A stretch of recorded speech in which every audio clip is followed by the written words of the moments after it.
Ladies and gentlemen, ATDF everything in that shelf presentation.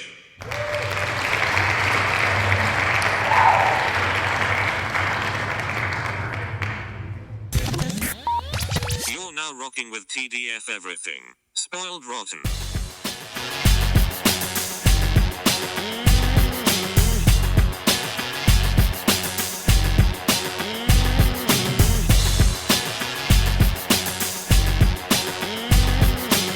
Spoiler alert. Welcome back, everybody. Hey, hey, hey. It's me, Daniel, And this is Ben on Spoiled Rotten. on that shelf. Boom. Well, we're here to do Black Panther Wakanda Forever. That's what we do. We spoil movies and TV shows. So lucky for you, you tuned in on a movie week. I guess like we try to do. I don't know if we always do it, but like we try to do this just so everyone's kind of on the same page here. The Yeah. general idea of this story is Wakanda opened up their borders, and everyone knows about vibranium now. And we're starting to see that a bunch of different world powers are trying to get vibranium, which means that a student has her kind of off the cuff project gets taken advantage of, and we find that there's more than one place to get vibranium, which then causes tension between Talokan and Wakanda. And Yeah. we'll see how that plays out throughout the movie. Yeah, and it challenges a lot of Wakandan beliefs, a lot of stories like that they grew up from birth. It's like, oh my god, this is crazy. There's another vibranium source, and so it challenges a lot of different things. And this is a good movie for a lot of that, for sure. Yes, I think.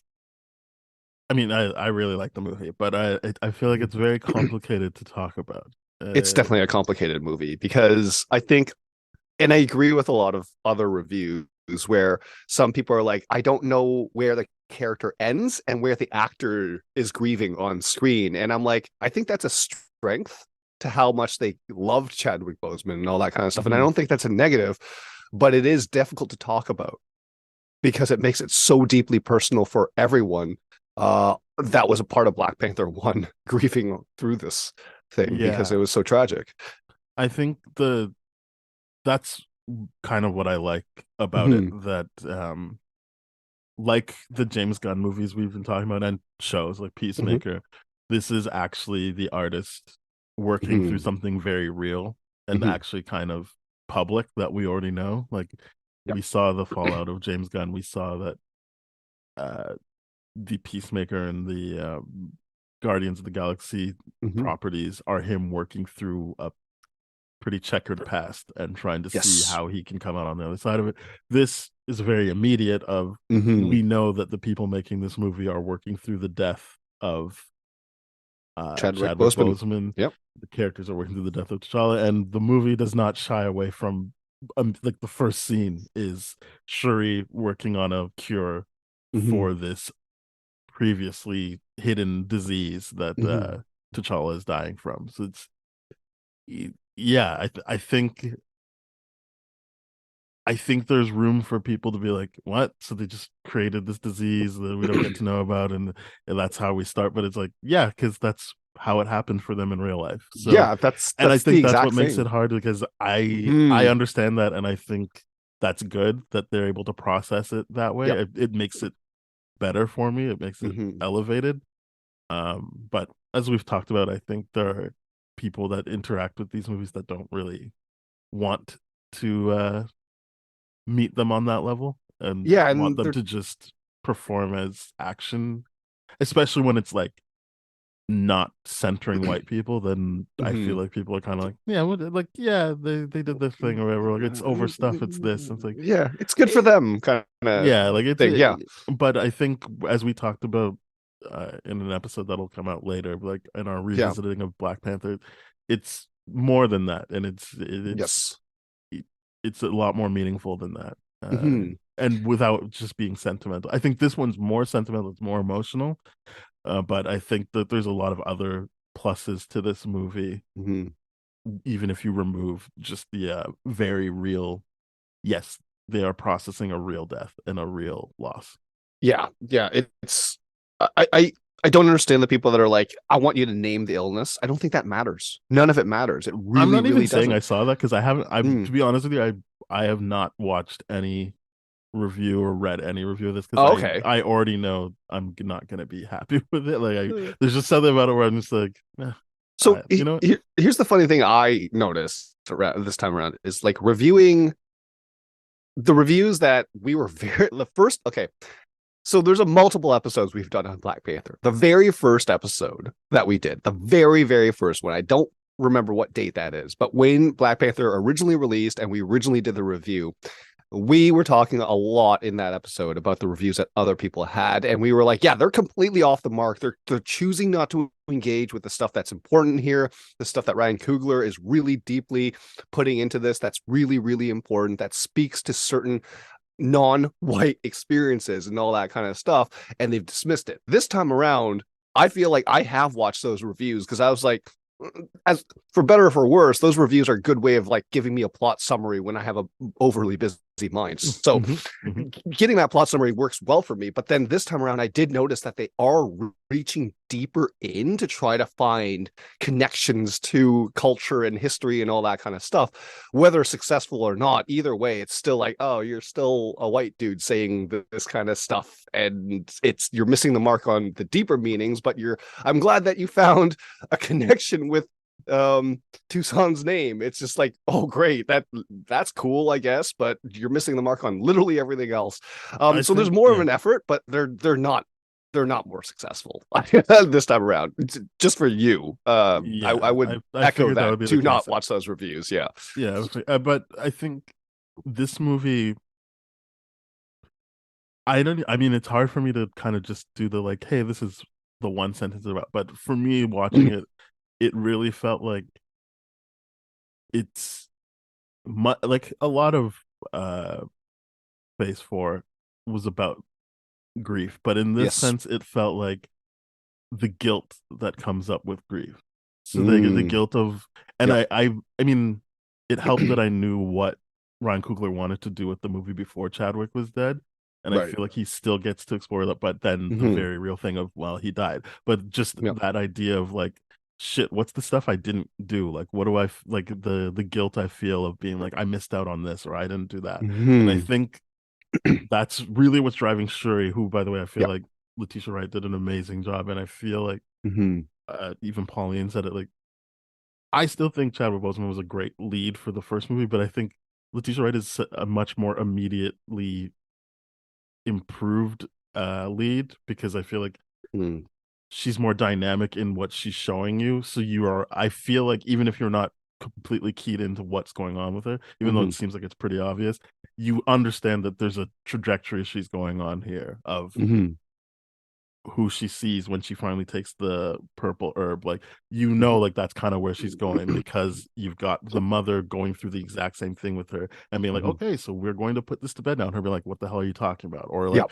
when she's like, I know, because you want me to think about this, and when I think about it, I'm going to burn everything down. So I'm not going to think about this. Yes. I'm going to separate myself and not going through the actual process because she feels that guilt when she tells Namor, like, look, I am the science person. I'm the person, like, this is where maybe I'm layering on more of the like race stuff, but like, I was able to save the white guys. I saved Ross when he got shot. I saved Bucky when his arm was off. Like, how come I couldn't save my brother? Like, actual family. Like, what is that? Like, I'm given all these gifts and I can't do anything with it. So there's like the guilt and the anger that comes with grief, and instead of just the grief.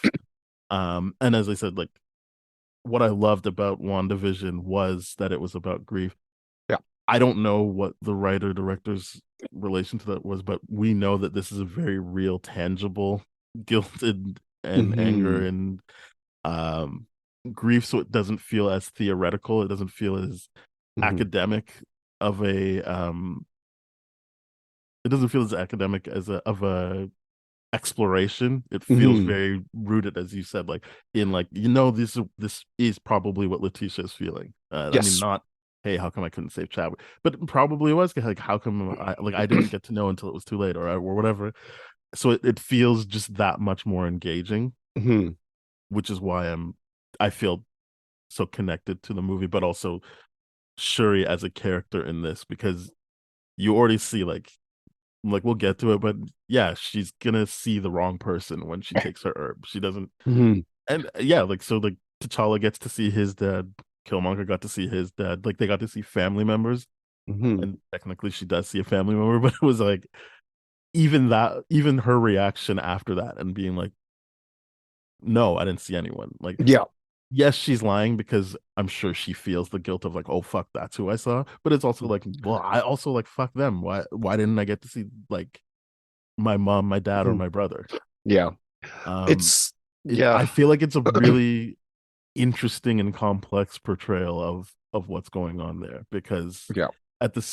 and the other thing I like about it, sorry, I know I'm talking a lot, but what I really liked about it was she's able to see her problem in Namor without ever really exploring it in herself or Yeah. interrogating it herself. Like she's able to see, like, you want to kill the scientist. Again, we'll Mhm. get into that, but you want to kill the scientist. That doesn't make any sense. Like we can find a peaceful way. Whereas when she starts actually going inward, she's like, no, but I'm gonna kill. Like I'm going to kill Namor. I'm gonna kill everyone Yeah. that's bothering me. Mhm. Mm. And I don't think that's a plot hole or anything. Like I don't think that's wrong. I think it's very like it's a very real thing of like, well, no, I see the problem in Mhm. someone else because I don't have to like sit with those feelings. I can just be like, Mhm. no, they're wrong, and Mhm. not see it in herself. And I thought that was really engaging and really well done. Yeah, I don't think that's a plot hole at all. I think that's a very, very real thing, because if she's able to see it in herself, you would start to ask the question of why aren't you addressing it at that point? Yeah, and we And know she's she actively not trying to address it. exactly, right? Because she's saying like the guilt of, and I've been there. Like I've literally been where she's been in the Mhm. not the technological aspect, Yes, but yeah. the exact feeling of like having a family member die and be like, why couldn't I have done more? Like I could have done more, like all these Mhm. kind of things, right?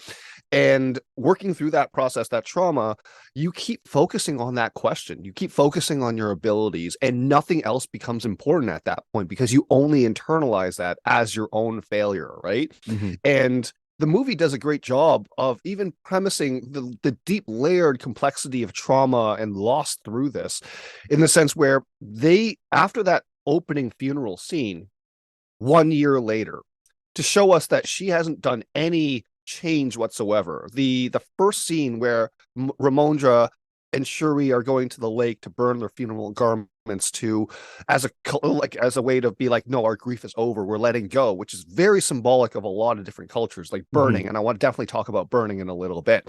But when they do that, even Ramondra does stuff like, she's like, no, you won't need your Komoyo beads where we're going. You don't need technology. You don't need this. Mhm. And then it's like trying to bring that spiritual side out. And the thing with Cherie is like, even in the first movie, it's established like just because something's been done, it doesn't mean it can't be done better. So her commitment to technology has already been established there. So and even in that opening scene, and this is what I love, the mirroring of both those movies, of Black Panther and Wakanda Forever, is the idea that both those movies are opening off with like just a narrative of someone's voice opening up the whole thing. The first one was like the young Killmonger saying like, Baba, tell me about Mhm. Wakanda. This one is Shuri, like that's a child being like, show me my faith, show me my culture, show me this. And this is a movie where Shuri opens up the dialogue by saying like, dear Bast, if you save my brother, if you help me save my brother, I forget what words that she chooses, but like she goes to the extent of, I might even start believing in you. Mhm. So she's praying as a performative thing, which she genuinely does provide her a small amount of comfort. It must be, or maybe she's just pulling at straws and grasping of every single thing that she can think of.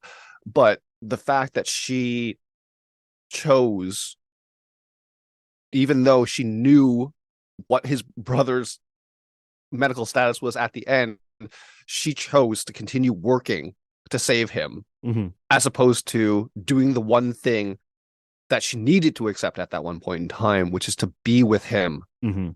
And you can see it through the whole movie how she just keeps doubling down on technology and uses that as a defense mechanism. It Right. truly, And she truly never is. vocalizes, I could have just been by his side. She's just like, no, I just didn't, I wasn't able to save him. Well, she never says the things that are guilt tripping her and shame spiraling her, right? She doesn't talk about who she sees in the throne room, like in the Right. ancestral plane. She doesn't talk about a lot of different things, and even then, and I love this the most too. When you look at Black Panther 1, there what people are offering you in the ancestral plane, it's significant. Like what Killmonger gets, like his father offers him compassion, empathy, understanding, regret. He's like apologizing for all these things. He's like, I'm sorry I led you down this wrong path. And then Killmonger immediately rejects it by being like, maybe it's your people that's lost, and deflecting the whole thing. Mm-hmm. In this one, Ramondra and Shuri at that lake scene, that initial lake scene where they meet Namor, the idea of like Ramondra as being like, listen, yeah, we see the problem. Everyone sees the problem. Even God, what's Winston Duke's character M'Baku? again? M'Baku sees it. They all comment on the technology aspect of it. So Ramondra and everyone, like, they're trying to be like, this is something technology can't do. And then she immediately rejects it by being like, yeah, that wind, that feeling that you're describing, that's a construct in your mind to make yourself feel better. And I love that Ramondra immediately shoots back and goes like, okay, well, that's a construct that makes me feel better, but the things you think, do they bring you any feeling of joy, or does it bring you only torment? Mm-hmm. And then she doesn't respond to that because well, she does respond with her facial expression, but yeah, right, not verbally. She doesn't say anything, which is yeah, a response. but the point, yes, the point you was can made. see her actually processing it. So yeah, she doesn't have a comeback, but she does respond. I feel like it's a very clear response to that. Mm-hmm. And that's a good I point. love that scene. And I think even before they get to the lake, when she's like, "Do you know what day today is?" and just the way Letitia Wright delivers Tuesday is amazing. I thought that was like. I was already like on board, but I was just like, "Oh shit!" Like this is a special movie in that sense of like, yes, her saying Tuesday. I was just like, oh, you know exactly what yeah, she's doing. she's in It so gets resolved full-blown within that denial. scene, obviously. Yeah. She's like, yes, and she's like, yes, it's a year since he died. It's today, but like, just as we were saying, like her trying to not be human in these moments, like she's trying to be above human emotion and human connection. She's trying to. She's yes, it is her work. She's bearing herself in her work, but her work is specifically unhuman. Like her best relationship is with the AI because she can tell the AI what to do. And she's like, well, what if it doesn't do what you want it to do? And she's like, it will do what I want it to do. Yeah. And to her point, like it never really messes up. Like Giro, whatever. It's Trevor Noah. I don't remember the character. Trevor Noah never messes up really. So it's like she can have that comfort of like, this is what I can control. But as you brought up that whole like, okay, and what do your constructs give you? Like that was amazing. I really, I love everything to do with, as we talked about again in an episode people haven't heard yet.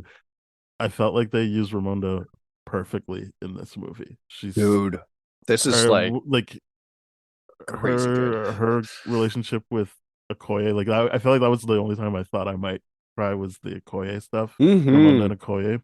Oh god, which again we'll get to, but I sticking with the Shuri stuff, I felt like I know people wanted to not like Shuri because of Letitia Wright, which somehow they were like, oh, a black woman said something about the vaccine. We don't like that. But every time else is like, no, they're just free. But let's doing their own they're doing their own research for them. Yeah, but let's share the Joe Rogan podcast all over the place, and then take like or the Evangeline Lilly like gets to still be front center. Have her name in the title still. But anyway, like nonsense double standards. Just pure racism. Yeah. I've always liked her as a performer. I like her as Shuri, and even if you watch her on Small Axe in on Amazon Prime, she's amazing. But I really want to double down on how effective of a lead character I feel like she is in this movie. Yes, that was a big question for me. Was could Letitia Wright step up into that the lead role in this franchise? Because to go from Shuri, which is like, hey, conceptually you're gonna be like a support character throughout this franchise, and yeah, you're gonna build up to bigger things. We're gonna promote you through the movie and all that kind of stuff. But to have it jump tracked like this, as well as dealing with grief and loss and all those different things, I can see Letitia Wright putting that into this character. How, like, despite the fact that we're all grieving right now through a production that was tumultuous to say the least throughout COVID, multiple like well, she had a her very injuries. traumatic injury. Yeah, she had a huge injury on set. COVID shut it down for a bit. Yep, a whole Like bunch of the Letitia crew getting got COVID. Yep, a whole bunch of them got COVID and all that kind of stuff. You through all that tumultuous stuff and the pandemic and losing Chadwick, you can see the mirroring of like both the actor Letitia Wright having to be like, I got to step up, I got to do the technological stuff, but still process, and using parts of this movie to process that. Right? It's a fantastic thing. Like, I don't even care if there are people that are like, I don't like the fact that I stopped seeing the characters, I only saw the actors. I'm like, wait, you don't like your own empathy? Like, what the hell's going on there, bud? It's I mean, that's a weird thing. I don't really. I have heard some people say that. No. What I'm saying is, when I hear people like, oh, like I've heard that about Harry Potter, when they're like, oh, like they put this British actor in it, and now I can't think of them as. I'm like, that's acting. Like, that's acting. If you're going to see some of the same people doing things. Like, I'm sorry that you can't get over it, but like, yeah, sometimes their real life will bleed into something, and I think that maybe you remove yourself from reviewing the movie then, if because I'm not saying, oh, it could never happen that you get taken out of it but it's like, okay, well then give the assignment to someone else if you weren't able to actually process the movie after a certain point. Yeah, and don't get me wrong, I agree with like every aspect of immersion, especially this day and age where like people are still fiddling on their goddamn cell phones in the freaking movie.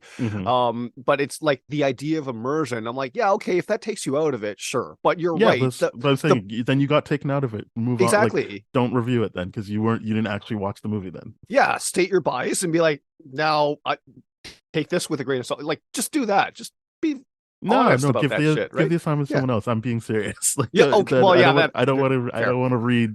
I got taken out of it. So, and then a bunch of bullshit after that. Like, you got taken out of it. Give it to someone who wasn't taken out of it. Fair enough. Yep. Yeah, I think the other thing I loved about this movie was it did feel like a genuine continuation of the first movie. Absolutely. I feel like everything that this last time I'll reference this episode that hasn't come out yet. Everything we talked about in terms of the frustration of like, oh, Killmonger was right, and it's just a fun movie. Like, all of that is still being explored in this, and I feel like even a moment like, we can just talk about it now. I guess we don't really go in order. Look, we can talk about it now. When Okoye is stripped of her title and like taken out of the Dora Milaje, even like, you lose being a general, you lose being part of Dora Milaje.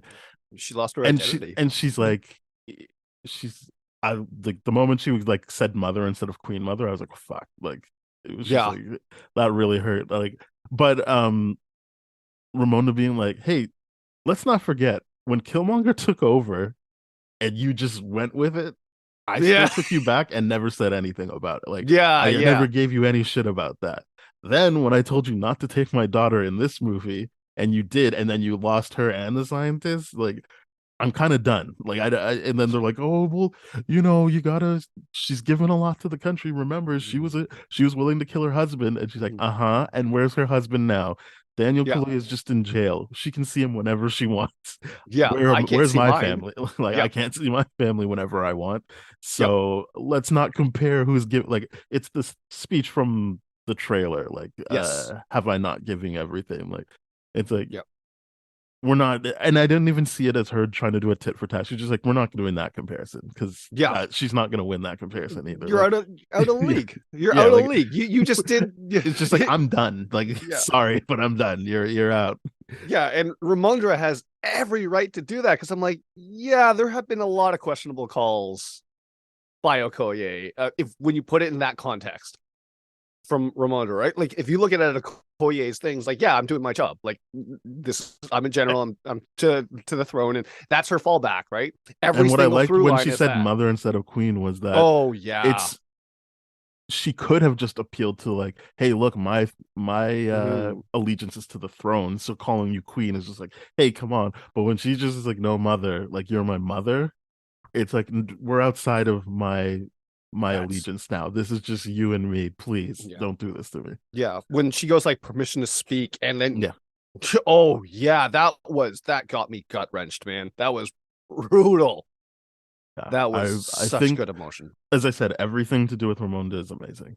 I I thought she was absolutely so good agree. in this movie. She And I carries think so that much of this she movie. and anyone she's sharing a scene Mhm. with gets to benefit from that.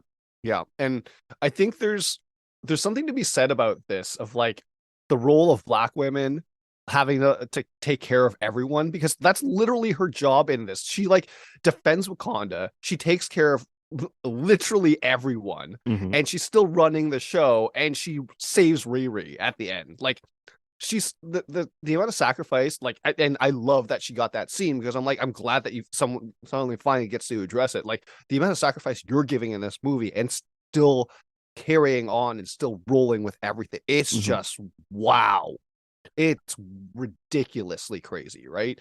Yeah, I think that I mean the whole black women having Mm-hmm. to help everyone and take care of Mm-hmm. everyone plays into what didn't work for me Yeah. as well. But I keep saying we'll get to it. I let we can stay on this the Yeah. positive stuff for now. Mm-hmm. Um, uh, more positive stuff. I really like that they were. We can get into Namor. I think what really works for Namor is I haven't really read a lot of comics with him, but everything I've heard about and seen and what little I've read felt like it was present in this portrayal. I think his name is Tenoch Huerta, Yeah. like that actor. I think he he was able to do his own spin, Mm-hmm. obviously because it's Telecon, it's based in like Mesoamerican culture, and they did Mm-hmm. learn a Mayan language for this. So it's not Namor from the comics Mm-hmm. while still holding that kind of arrogance, and you actually see his self-righteousness, and I'm not even saying like, hey, like he's a bad guy because of it, but you're like, yeah, like I get why he feels like this is a righteous cause because they did take the time to be like, we could show you that everyone loves him when he goes back down to Telecom, but Mm-hmm. like look at how Shuri also appreciates what he's created or what he's fostered down there. Mm-hmm. And so this is like, here's our hero being like, shit, okay. And then later on, when she's fighting him, Mm-hmm. her memories are going back to and keep splitting between like, look at how happy Wakandans were, look at how happy Mm-hmm. people from Telecon were, Mm-hmm. like, She sees the and get it. parallels And oh, between there's a everything. lot. Yeah. And again, as I said, it feels like a continuation and a conversation with the first movie because Yes. we bring back yield and the Mm-hmm. the concept of like, why would I take out a leader who's brought so much happiness and Mm-hmm. prosperity to his people Yeah. the same way T'Challa saw that in Baku. Mm-hmm. Like there's just a bunch of lines that get reused again, and I don't Yes. ever feel like that sucks. Like I don't think it inherently sucks. I think like if you can pull it off, great. Like that always Yes. feels like a great payoff, and I think this movie does that. Mm-hmm. But yeah, I really really appreciated seeing her remember like, okay, like this, and the Mm-hmm. offer she gives to him of like, look, you can't kill Riri, but like we will protect you. That's what I'm promising, is that like Yes. we'll take it on the chin for you. We will protect your secrets, we'll protect Mm-hmm. you. You don't have to worry about that. And then I like that after that you see, I think it's Namora being like, are Mm-hmm. you serious? You bent the knee to those assholes, and then Yeah. like, Yeah. and just because he's not inherently a bad person, but you're also like, he cares about his land, like he cares about His his people. kingdom. So Yeah. he's just like, yeah, I did that because now Mm-hmm. they're gonna need us. They Mm-hmm. need us now.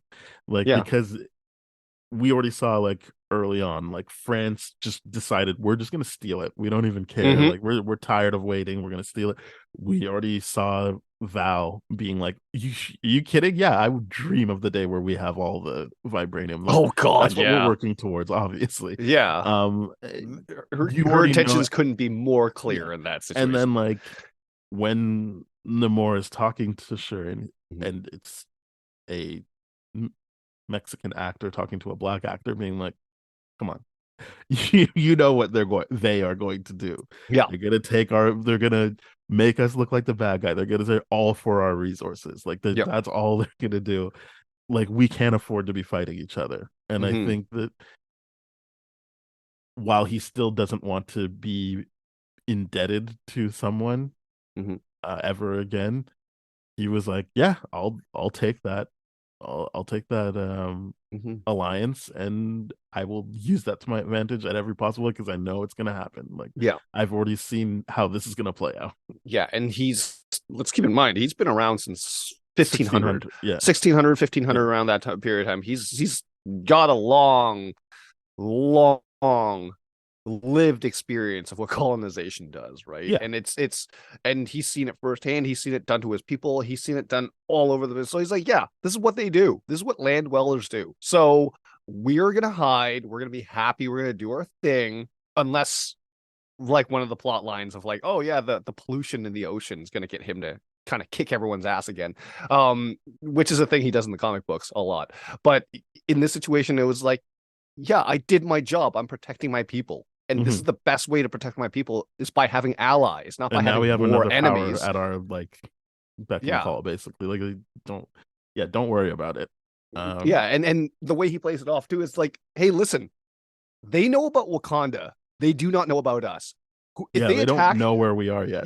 If they attack, who do you think they're going to attack first, Wakanda or us? So it's kind of like an idea of like, listen, I made the better deal here. Like, yeah, I bent the knee, but we're protected, we're safe, our way of life is a lot better off, given like all his prophecies of like, oh yeah, like there would be a day where the threat would come and we would have to strike and we would have to do this. Like, he's taken that back seat as a good leader, not like, and I get Namora is real pissed off, and I think that's gonna go somewhere very cool. Definitely makes sense. I think it didn't. I think. Well, I'll have to see what happens when I rewatch. But I did like the idea of knowing like they're definitely gonna have to fight, but that they had this mutual respect, and I like that when it's like the fight isn't just like bad guy versus good guy. This fight is like, I mean, you really pushed my hand here. Like because he's like, look, nothing's gonna happen as long as you stay here. I don't want to see anyone try and trick us or anything. And then Nakia not independently, Ramonda's center, but like Nakia coming in is like, I really felt his anger when he's just like, so while I was talking to the queen, they came in here and killed people.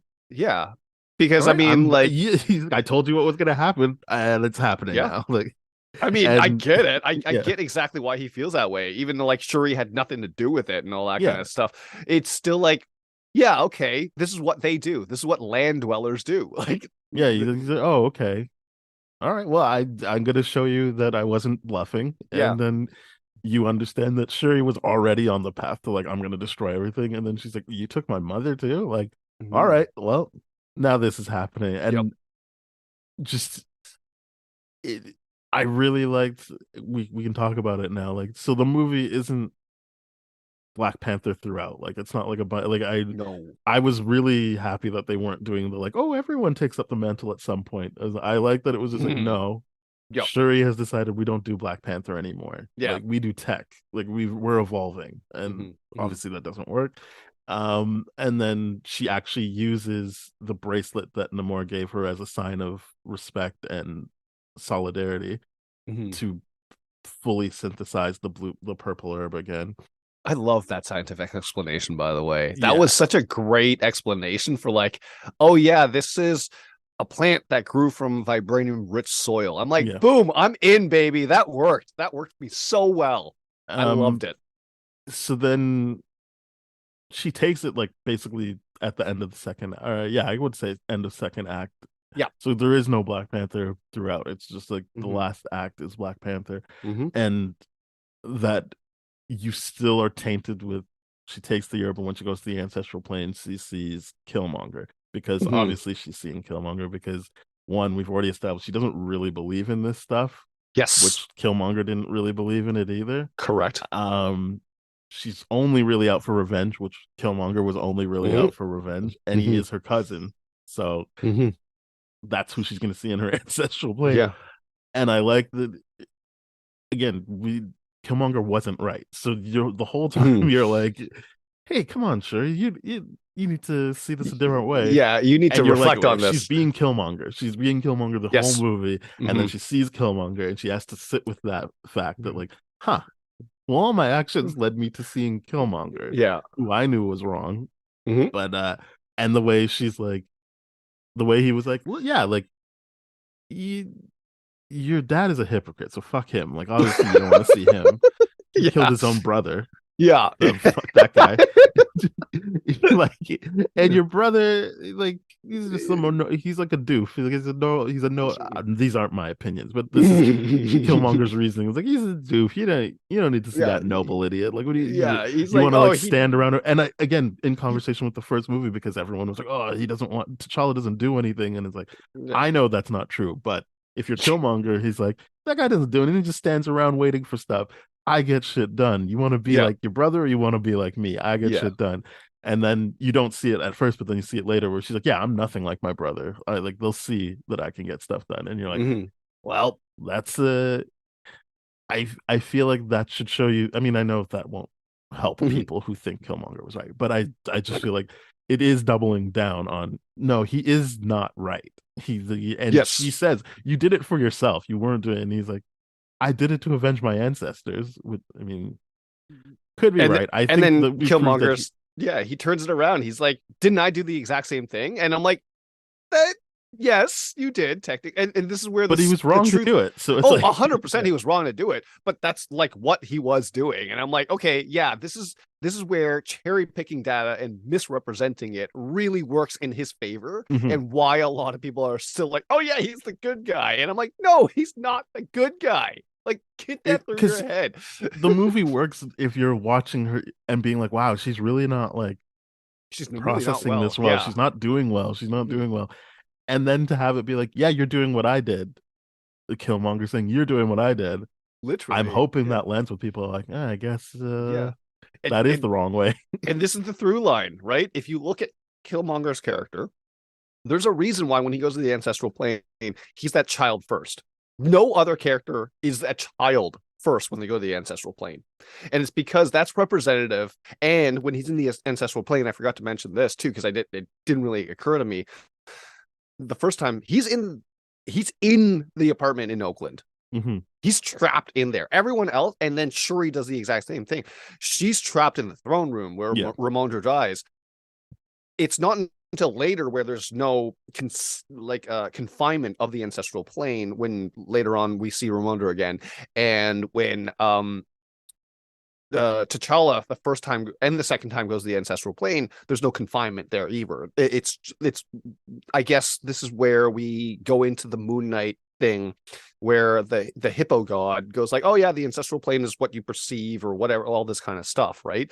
So that makes sense. But what basically that is saying is even in this ancestral plane where you're supposed to be free, you're supposed to be able to connect with your ancestors and all that kind of stuff, they're still confined because they haven't moved past their trauma. And this is the issue with Killmonger's character and why he's a kid is because that kid, that mentality, that scared little boy, he never grew up. And in this same thing, like Shuri's old enough to not have that same issue. And that's why she's able to let it go so easily compared to Killmonger. But Mm-hmm. in the idea of both these characters have trauma that is fundamentally unresolved, and everyone's Mm-hmm. trying to get Shuri to process this because everyone sees like this is the extreme of where you could go is Killmonger. And the fact that she sees it cements it in her brain, right? She hides it, she does everything, and it that connection, that talk with her and Killmonger in that ancestral plane, it woke her. It definitely made her process. Like, this is how far gone I've become. Right? It's it's hugely important. I don't think that is where she Mm. broke, because that kind of just made her retreat even more. Like, it's after that conversation, she's not better. It's Right. when she's faced with like, Well, all right, am I actually gonna do this? yeah. When she has them, because they Mhm. come up with the idea of like, okay, water is making it. The fact that Namor can pull on oxygen from the water and the air makes Mhm. him that much more powerful. So when they set up the situation where he can't do that anymore and he's being Mhm. dehydrated and like oxygen starved, and she could Mhm. kill him, um, I think that's, again, it's, I think that Ryan Coogler tells these stories of like information collecting, and it comes down Mhm. to a critical moment. But like, so yes, that helps inform her decision, but I don't think that it was the turning point for her, because Mm. it really was just being faced with all of this was theoretical until I'm faced with this right now. Like, what path am I Mm. taking here Right. when I'm about to Yeah. take this life Yeah. of someone I know makes people happy and Mm. has love for his people the way I have love for my people. Mhm. And the point that M'Baku rightfully brings up in the council too is like, You're Feather just Serpent bringing God, you're inviting Mhm. war, nonstop war if we kill him. And that's a very accurate thing to say, because they would definitely be at war, the two nations, like nonstop, if that were to happen, right? Yeah, and the fact that she finally sees Ramonda, and Mm. Ramonda's like, show them who you're, again, a line from Mm-hmm. the first movie, but like, show them who you are. And I feel like that's when she's like, okay, well, again, I don't think that's the final turn, but Mm-hmm. it is like just that reminder of like, this is a moment where you're showing who you are. So like, Yes. you've had enough time now to hear all the different information from the different sources. Like, Mm-hmm. I think she's like, yeah, I'm not the vengeful person. Mm-hmm. I am still looking for love. And Mm-hmm. sorry, not that way, but like, I want that to win out over anger and Yes. and like bloodthirst. Yeah. And I like what she says to him. It's like, our vengeance and our anger has consumed us both. Yeah. And she like, to your point, like, she's able to recognize these things in Namor. She's able to recognize them in everyone else but herself. Like, she's Yeah. basically projecting, right? That's part of the whole defense mechanism thing. It's like, it's not me, it's you, kind of thing. So the moment she sees the parallels between the two people, between the two cultures, between basically her and him, she's able to break that part of her guard, that defense mechanism she's built up heavily, Mhm. because she had to accept the spiritual side of things, even taking the heart-shaped herb, being like, okay, well, yeah, I synthesized it, but I still have to go through this ritual to do it and all this Mhm. kind of stuff. I still did that aspect to the degree that I'm comfortable with, right? She's Right, like, because she's like, don't bury me, because you still need to be able to C5 resuscitate cardiac me arrest, from, yeah. yeah. And I'm like, okay, cool, like, say whatever you want, but you're still doing the whole thing. And then Well, to it's the a point of step that towards too, it, right? Because she's not all the yes, way there until the end of the movie. absolutely. But even then, the important thing too is the tools that she ends up using, extracting kind of stuff from the fibers that she gets from Namor, is very, very old school alchemy compared to all the other lab tech that's in Mhm. her thing. So it's like her starting to embrace that aspect, the culture. It's starting to seep through, which is really, which is why the return to Black Panther, because it's not like, oh, I need to defeat Namor, I have to do this, all this kind of stuff, but it's just a genuine return to the cultural aspect of like what the Black Panther represents. Yeah, the unification. Yes, exactly. Because of that, like, I mean, it's short lived, but when she shows up at the council that is now Mm-hmm. being held in Jabari land, Mm-hmm. it feels like she's being healed when she sees when you get to see, as the audience, all the elders touching her again, and they're finally together, as opposed to being sitting on the Yes. respective. It's like they're all come together and feel unified by her.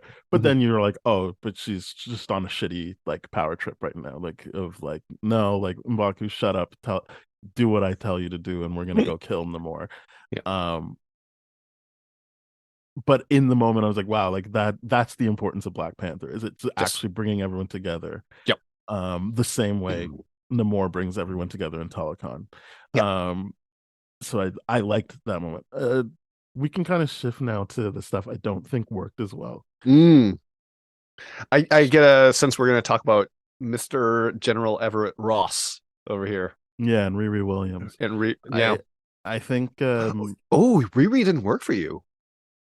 so I don't know where I want you to start first.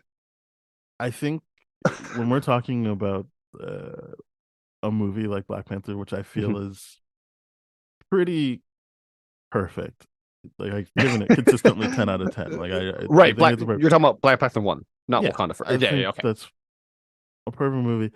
Mhm. I don't ever watch that post-credit scene where Bucky is like coming out and they're like, oh, it's a white wolf, like, because to me, like, that just is nothing to me. I don't really care about that. You're like, I don't care, whatever. It means nothing to me. So maybe if I kept watching it, I'd have a lower mark for the movie, but like I kind of forget it's there. Which isn't to say, oh, they put a white person in. It's that I think the presence of white people is very important, because Yes. as a Black person or a person of color, depending on where you, I mean, not really, like everywhere you live, you're going to be influenced by white people. Like they have a Yep. presence everywhere.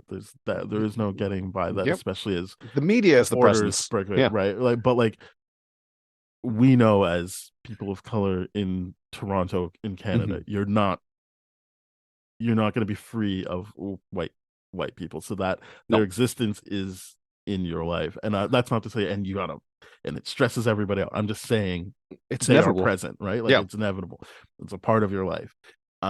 So that's not my thing of like, no, keep white people out. It's just the Mhm. Bucky thing was like, yeah, that's in service to the greater Yeah, MCU that's universe. setting I up don't care about that. a thing. That's I don't care explaining about it. That's that. tying this off. Blah, And so whatever. in this, in the first movie, Everett Ross is so important because I'm like, yeah, that's what it's like to have an ignorant white person in your life that thinks they automatically are better than you because you're Yes. Black and you don't know what you're doing. Or Yes. like, just every scene is them having to do what they need to do while also still facilitating whatever this white person is trying to do, Yep. and most of the time ruining what they're trying to accomplish. And Accurate. that very real thing of trying to exist as a person of color while also having to field, I hope people understand what I mean when I say whiteness, the concept of whiteness. Yep. So not, I am married to a white woman. I don't think that she projects the concept of being white.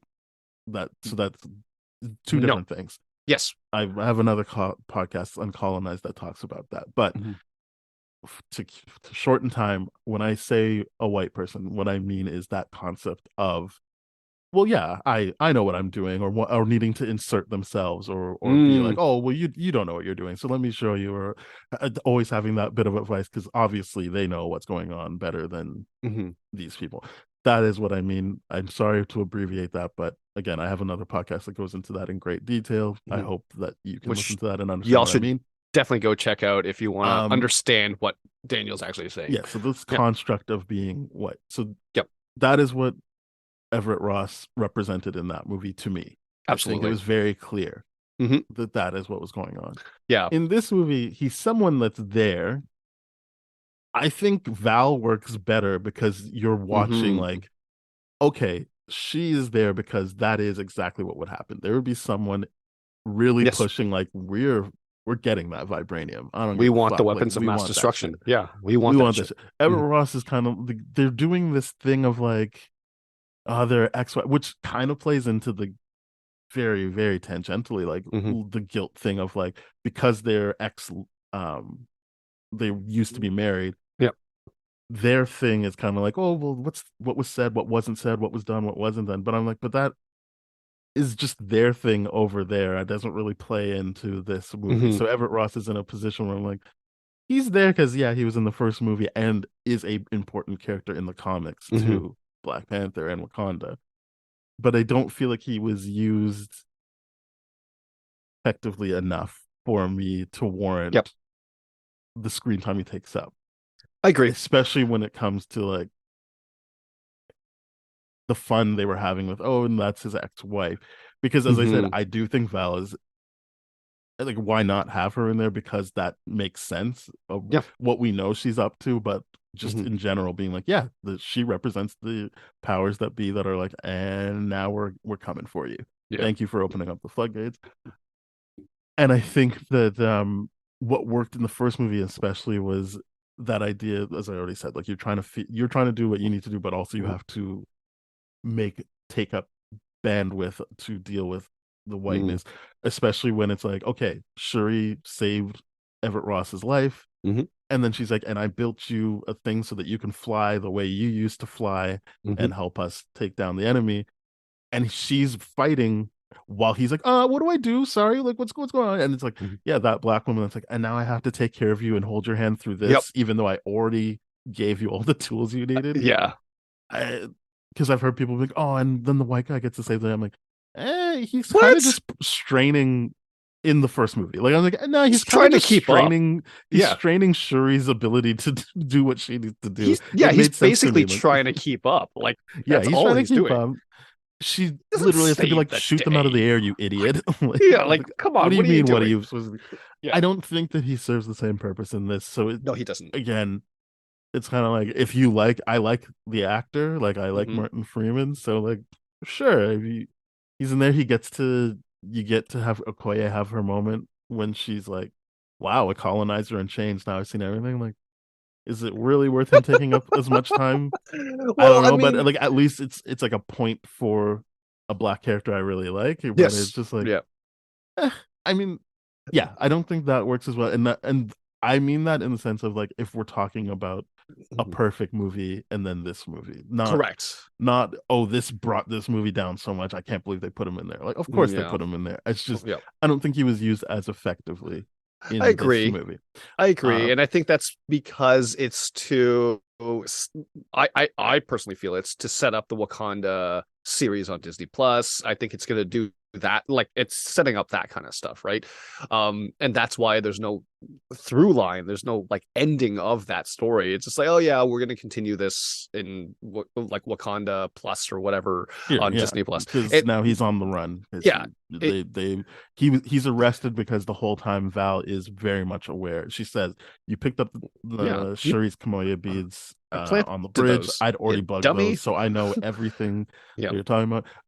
And again, what I liked about Val in this is, in Falcon and Winter Soldier, you're kind of like, how does she know anything, right? Yep. Whereas this movie actually takes the time to show you how she would know things. It's like, Yeah. yeah, the beads you've been using to communicate, I bugged those, so I'm already Mhm. a step ahead of you every time.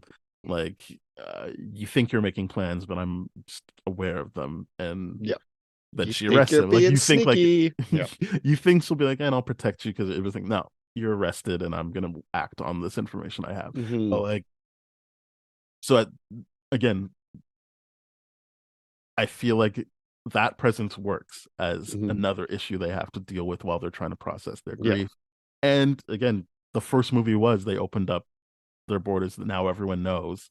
So it Mhm. makes sense that you would have a bunch of countries being like, and we're coming for you. So Yeah. again, there's that. And you promised The us vibranium. You yeah, promised to share resources. We ain't got nothing. And I love how Ramondra is like, yeah, we haven't given it to you because you haven't proven that you can use it. yeah, we don't trust you. We don't It's trust you. it's You're the not ones that are unevolved, and yeah. you attacked us, France, and you colonized a lot of Africa. Yeah. So, like, there's a specific reason why they chose France and the United States to represent that discussion, right? Yeah. And anyone that didn't understand why, I'm like, okay, y'all are being idiots now.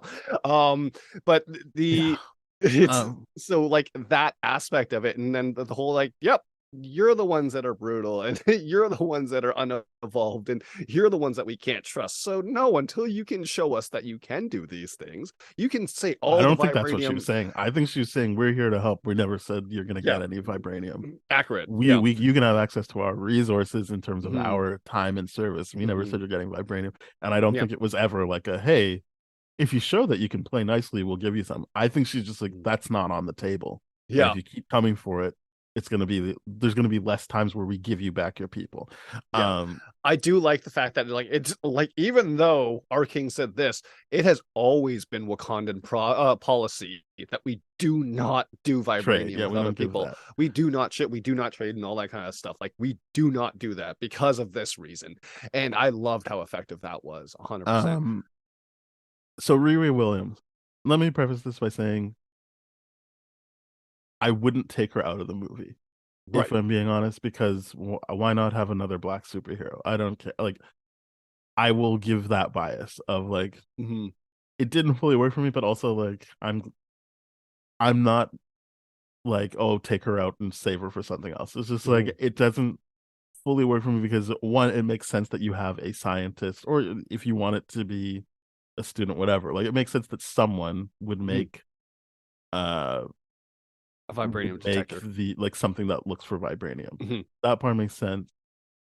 It works that it's someone black because then obviously a Wakandan would be like, well, we're certainly going to look out for that. Like we already got dinged on the whole letting black Americans suffer, so like we're not doing that again.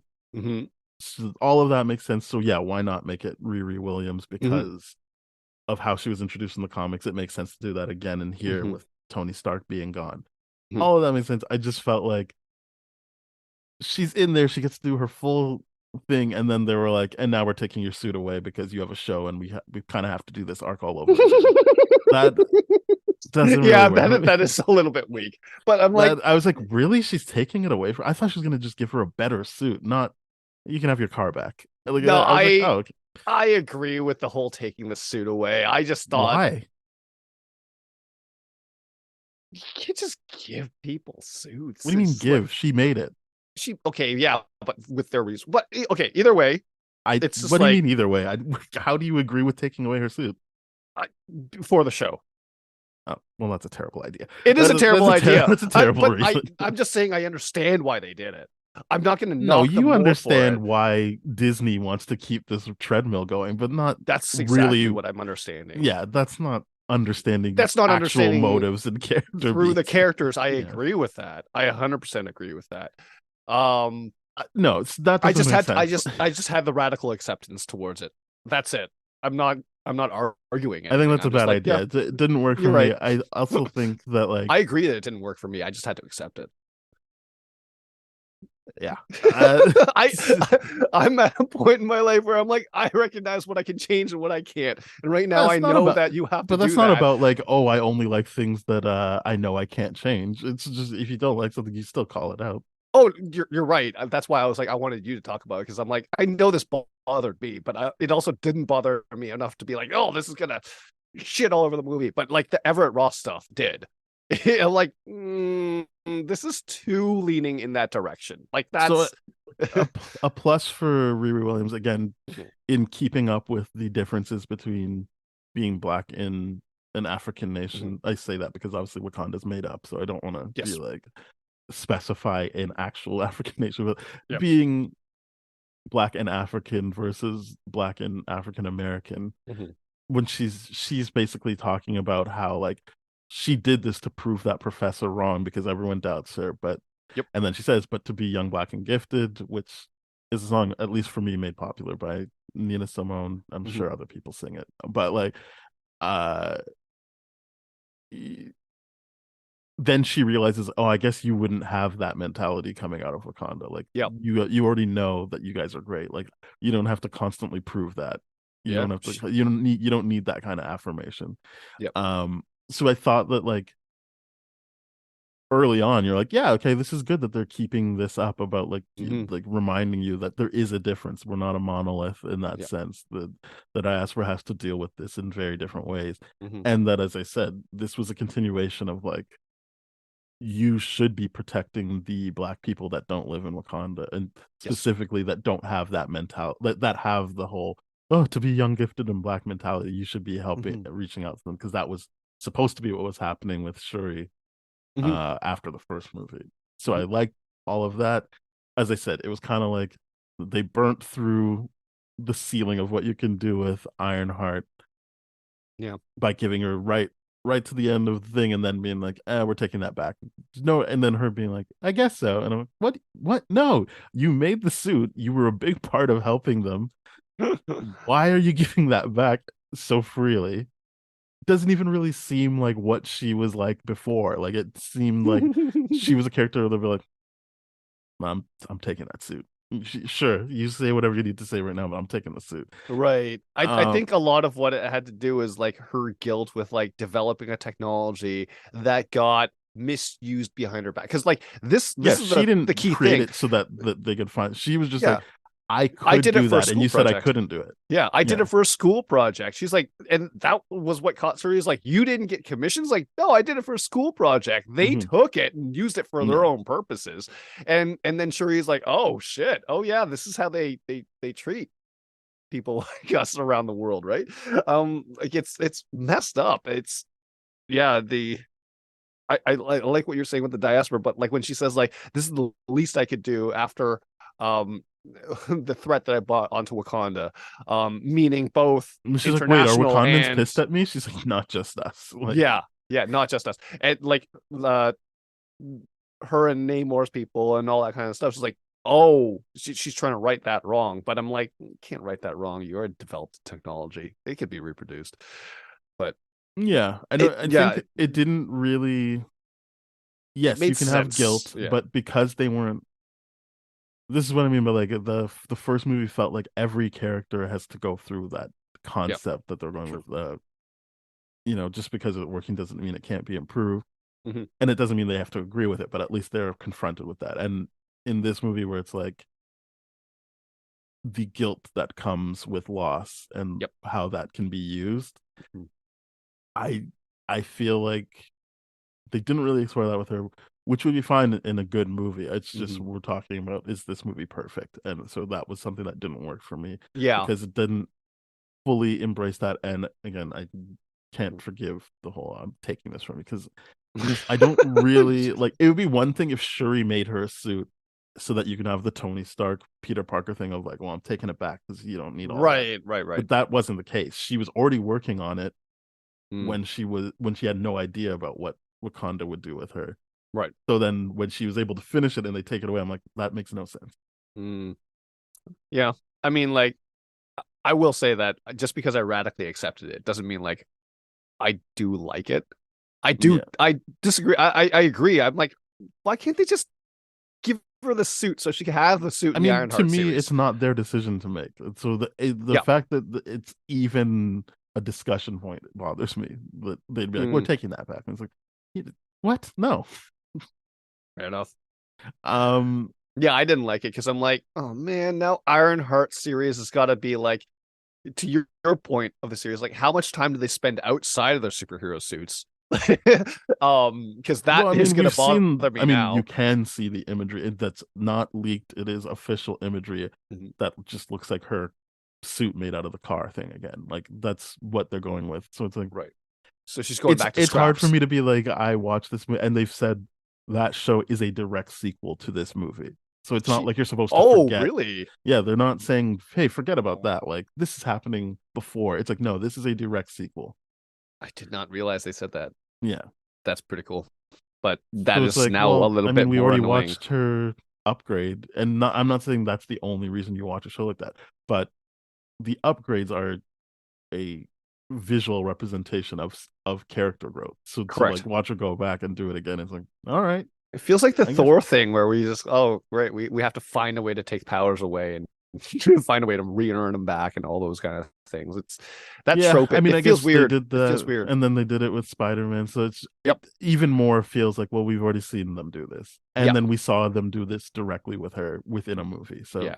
And now we have to do it to a young black woman. Like, it's I agree with that. I don't like any of that. I just like the idea of like, no, give her the suit and let the show be about learning what she needs to do with the suit. It should have ended at like, hey, stop doing the illegal doing people's homework stuff. Like, we already got you out of trouble with the cops, but if you do that, we can't help you again. Yeah, we can't help you do that again if you keep. I did like that in the beginning. I did like that in the beginning where like Riri like grabs that guy's phone. He's like, but I built the hands. Like, he's like, you said 600, so like it's 800. Or no, it's 1,000 now. So yeah. Yeah, because you dicked around and you try to take advantage of me. He's like, well, I built. He's like, well, I built a hand. Why are you saying that of your own project? Like, that's not a defense. You're actively trying to screw her over, and she's right to do this to you. Like, what a punk! Yeah. What a punk! So those are the only two things that didn't really work for me. That's fair. That's fair. I was expecting that. I think everything else is great. We didn't really talk about Nakia. I We kind of did was like, not. oh, she's not really in the beginning of this movie. And then you find Yeah. out why, which is fine. And I think that also speaks to kind of the structure of this movie is a lot less rigid. It kind of feels like it's an experience, and it Yep. feels like more like a vibe early on, and then it kind of really solidifies once you're like, okay, she's got the purple herb. There's a very clear like we are setting up, and or even before the herb, when basically once Namora is like, I flooded your capital, I killed the queen. Shuri, it's all on you now. You're the queen. I'm coming back in a week. You're like, okay, there's the ticking clock. Here's the structure. Here we go. Yeah. And I'm fine with that. It's just, yeah, the Nakia stuff. I was like, yeah, I get it.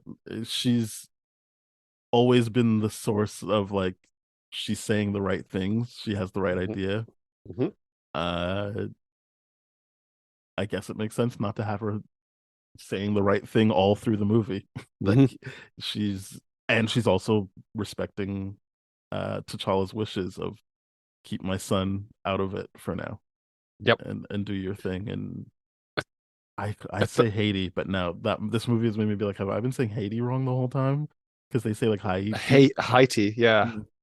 But yeah, I don't know. Yeah. I'm the last person to ask, but I'm more inclined to say it like Haiti, like they say it, but like yeah. I don't know. I just don't know. But yeah, all of that is good stuff. Yeah. I don't really have strong opinions on it because I feel like it's just a character that is right. I agree with her.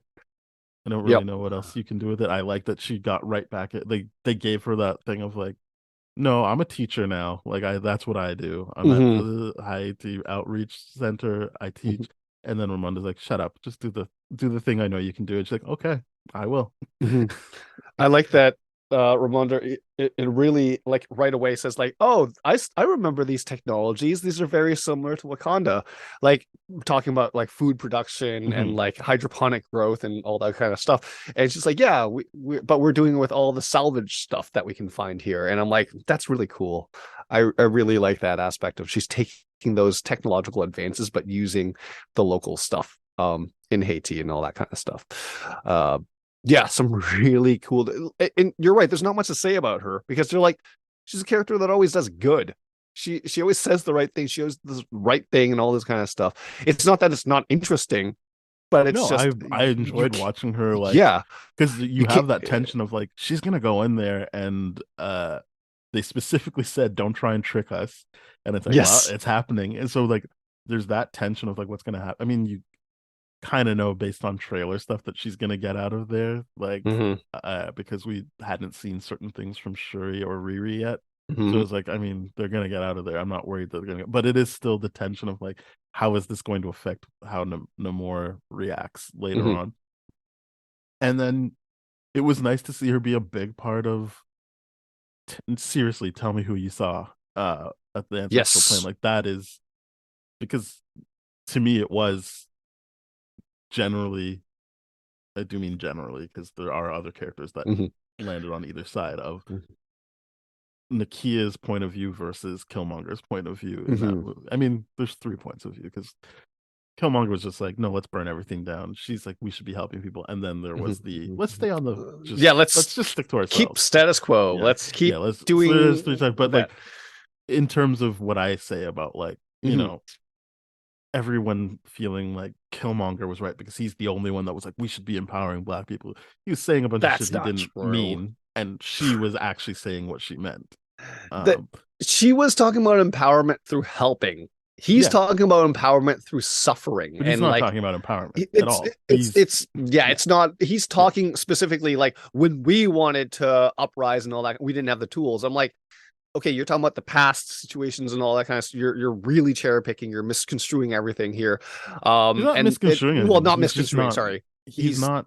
he's I mean, using we don't have to get into it on this one because we did yeah, on the other episode. We will that right. all will be litigated in the revisiting Black Panther episode. Yes, You can listen to that episode, but yeah, like the general idea is, he's I don't using ever believe that he's actually trying to help other Black people for no, very he's using obvious reasons. parallel arguments to help himself. And even Shuri says that in the throne Yeah. room scenes, like you were doing this all for yourself Yes. and all this kind of stuff. And I don't remember if he has a retort back to that.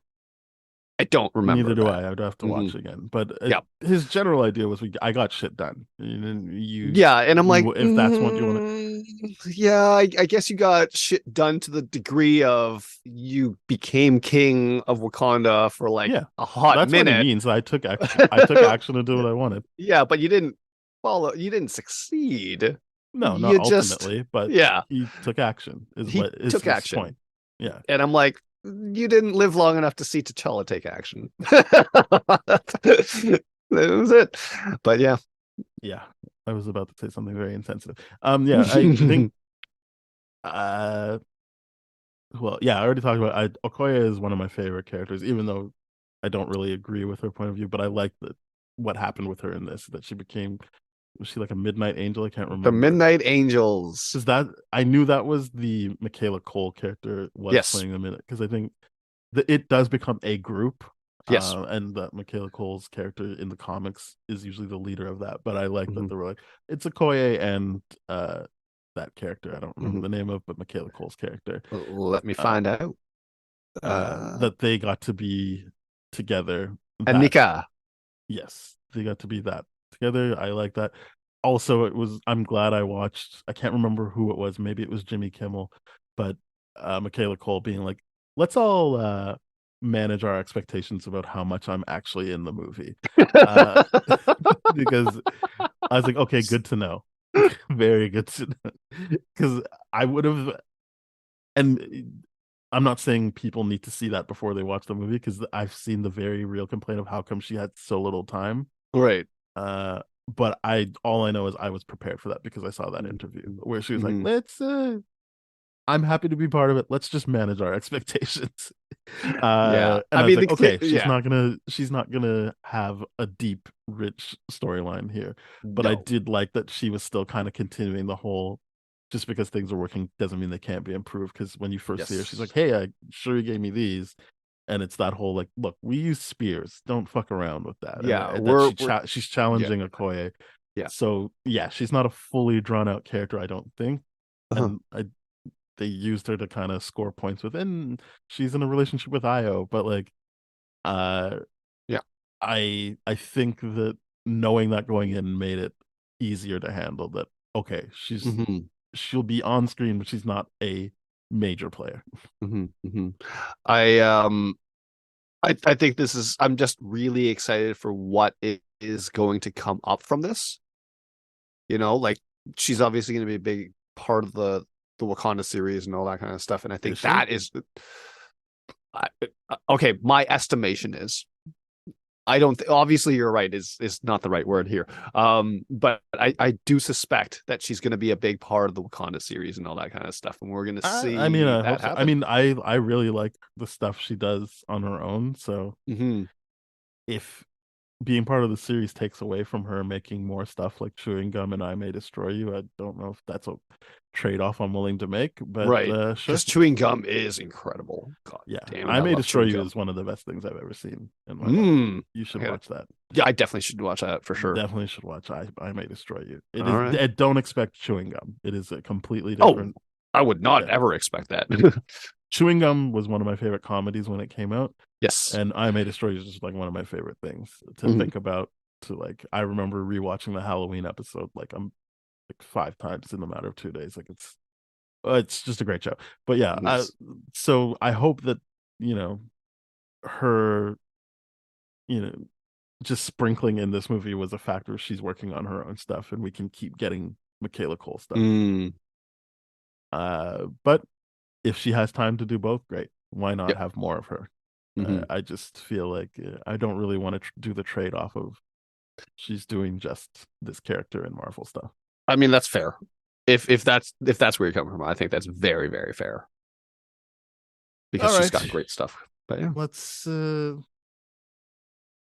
Is there anything else to talk about? I feel like we didn't really talk about Namor, but I think he's great. Well, I mean, there is the more crowd like Atuma and we already talked about I love Namora, but Atuma Atuma. versus Okoye. Like, just Oh God, that fight that was was some good shit. ridiculously good. Well, But just even the way he's like taunting her throughout, like mhm, and like that first bridge scene where they're fighting, I'm like, fuck, like they're really giving. I think this movie did a good job of showing like power sets and like being like, yep. okay, we already know what people from Telecon could do because we've watched Mhm, them, and then watching Okoye be able to hold her own against them, like awesome. Like this is great. We already knew that she's great, but like it's good to say that she's not completely outmatched here. And right. then the first time Namor punches M'Baku, you're like, gee, Oh crap. Yeah. geez, okay. Like the Uh, fact that you're like, oh, you broke through the wood, and I'm like, I'm glad we saw a vibranium plate underneath yeah, because I'm like, holy crap. Like that that's was the wild. punch you're gonna give him. But yeah, Jeez, you're gonna kill a man with that. I'm a big fan of Atuma versus Yeah. Okoye. And I'm going off a lot of the comic material, some of the through lines and all that kind of stuff. Atuma, and Namora and Namor, that triangle is hope may become very, very interesting in the sense where Atuma has challenged Namor for the throne Mhm. in the comics and all that kind of stuff. And now that there's a rift between Namora and Namor, it's the likelihood that that could come into be a storyline, a plot line at some point could be very, very true. But yeah, it's and the other thing I forgot to mention about the about Namor that I liked is like, oh, okay. I like the fact that they're like, oh, he breathes oxygen through water and air through his skin and all that kind of stuff, like a reptile. I'm like, oh, okay, cool. You're further adding to the reptile Yeah, the serpent serpent. feather god thing. And I'm like, that's a really nice touch to it. I really like that. That was cool. But yeah, Agreed. I'm really looking forward to Atuma and like, man, the people of Talakon, the first time you see them warriors, they are scary. It Yeah, is and I good. like that they have the sirens. Like they, as he said, The I've got sirens more were warriors amazing. than Wakanda has blades of grass, and I'm like, shit. Like Yep. that's quite the line. And that, but you just see like every time they attack, it's like they've got the warriors, but they also just have sirens ready to like take out any initial wave of people before people realize, oh, we need to put our plugs in our ears. Yeah. Um, What yeah. a great use of those, because I was like the first in that first scene with the attacking that drilling ship and all that kind of stuff. I'm like, are they doing sirens right now? Mhm. And the moment that I'm like, oh, this got to another level right now. It It's really good did. shit. It was really good shit. I loved it. Yeah. Do you? Oh, I guess the other big thing was everyone. The big rumor was Mhm. the Lake Bell character. I think her name's Yes. Dr. Graham was Yep. connected to Doctor Doom, and that was going to be the post-credit scene. Right. Which there's only a mid-credit scene for this. Yeah. Which is appropriate. Yeah, I yeah, I don't really care. I didn't miss having Doctor Doom, and I think that speaks to in general people being like they really have not figured out the cast for this movie and I or for Fantastic Four. And I know that the idea is that Doctor Doom wouldn't be in the first Fantastic Four, but ultimately, they're going to be linked. So I Yep. think they're trying to figure out that chemistry.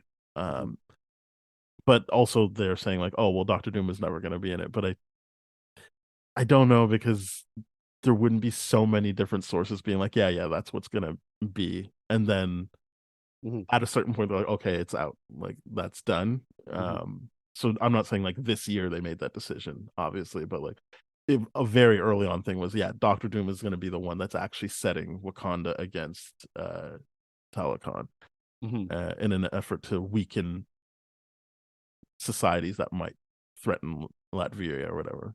Mhm.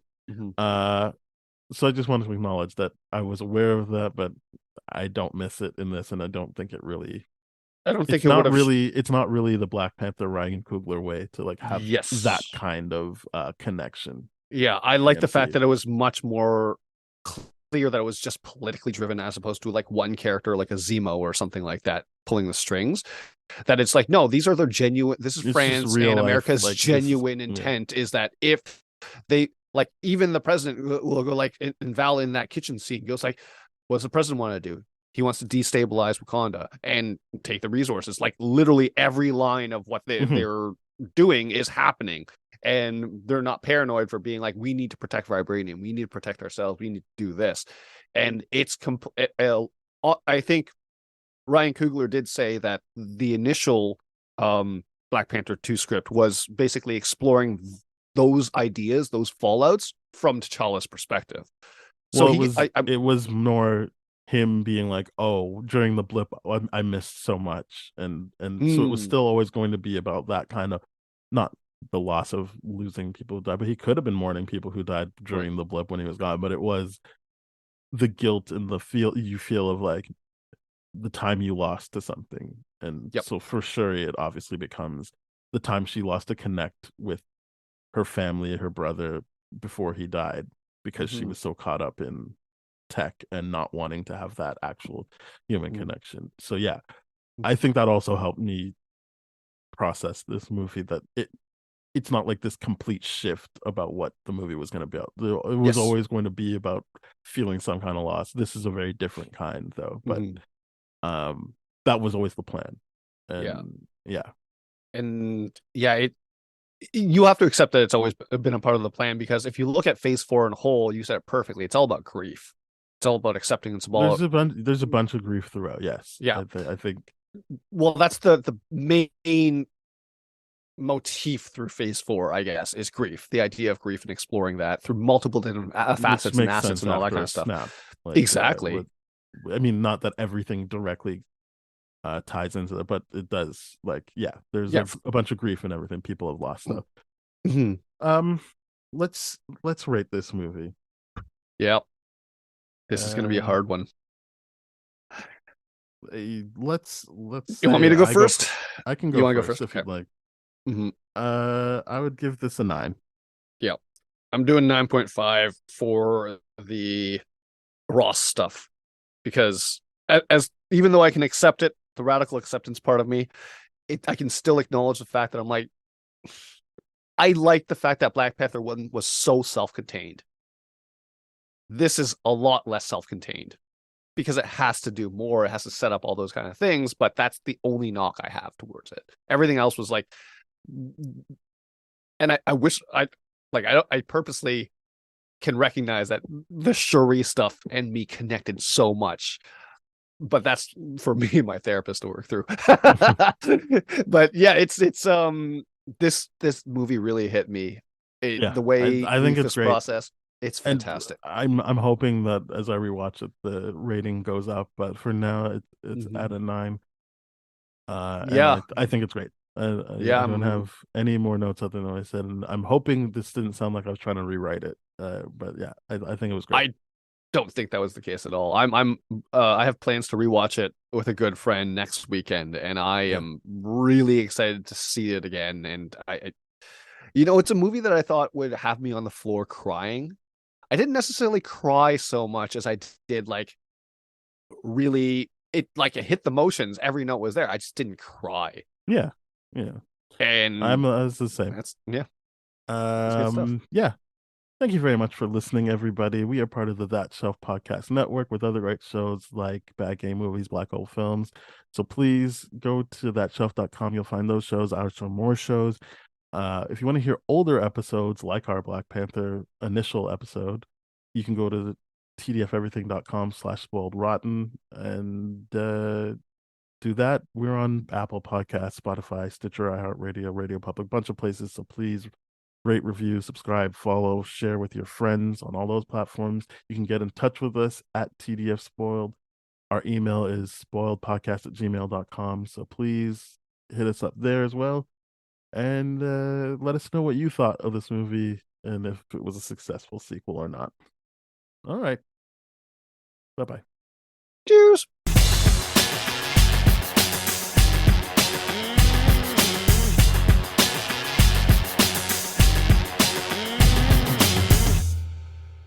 This has been a TDF Everything production, brah.